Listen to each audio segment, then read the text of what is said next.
If You Lost a Loved One by David.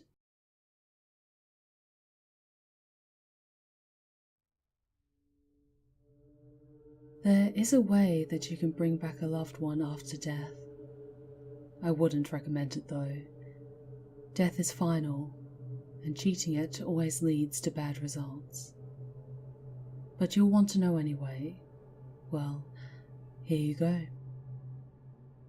Go to the cemetery that your loved one is buried in.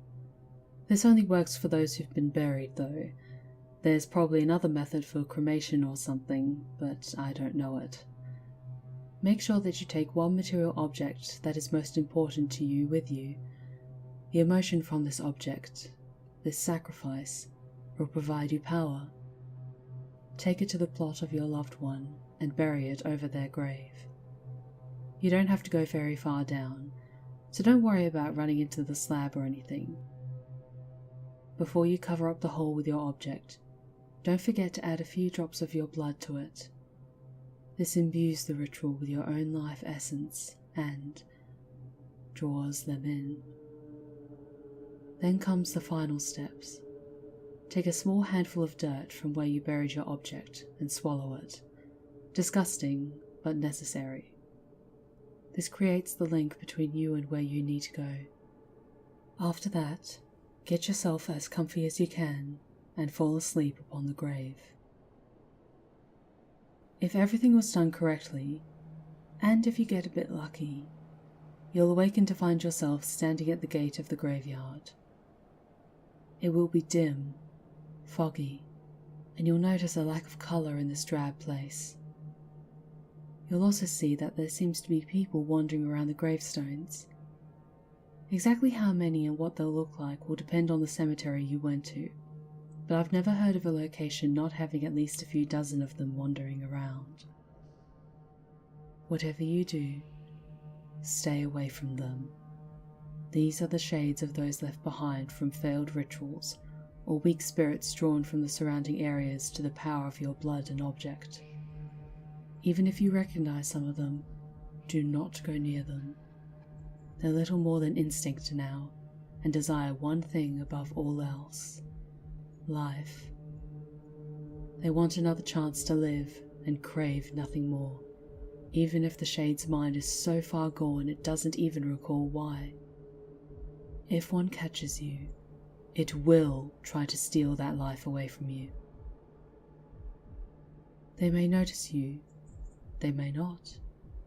If they do, evade them. It shouldn't be too hard, as their reflexes and control are not nearly as sharp as they used to be. Avoid them and look for your loved one. The person may be at their grave or wandering the walkway. You may even find them hiding, terrified of the scene before them. When you finally see your loved one, stop. Don't go near them yet. Call out the person's name and wait. If the response seems genuine, everything is going as planned. If the response is delayed, quiet, distant, or not even present, then hold on. Ask from a distance, what was the one thing the person hated in life? As these shades progress and their minds dwindle to nothing, some of the first things to go are the memories of the things they hated in life. Any bad memories that make life seem terrible would slip away to be replaced by that deep desire to return to the living. If your loved one's answer seems legitimate, take their hand and pray that you weren't wrong.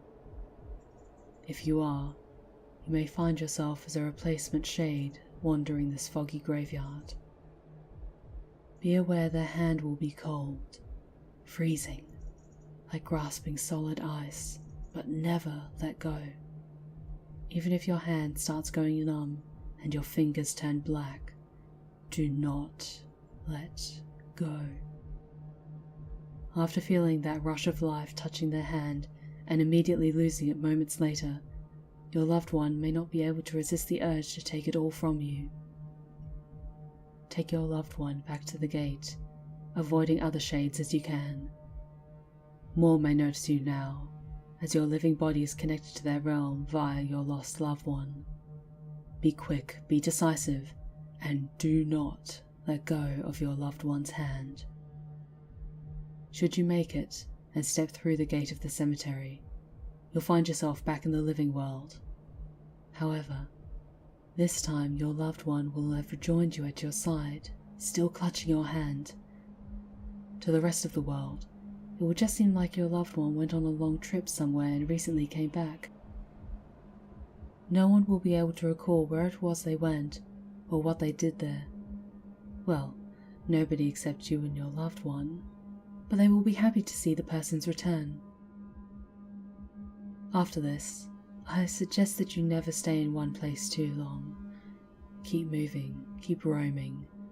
The more random your journeys, the better. The moment you start to see the sickly, pale look come across your loved one's face, or the bit of decay that might start forming on your skin, move. Death hates to be cheated, and if he catches up with you and your loved one, he'll make sure that you both feel every bit of the rotting sickness that will build up in your bodies until your loved one once again falls to the grasp of death and returns to the cemetery. This time, however, they won't be alone.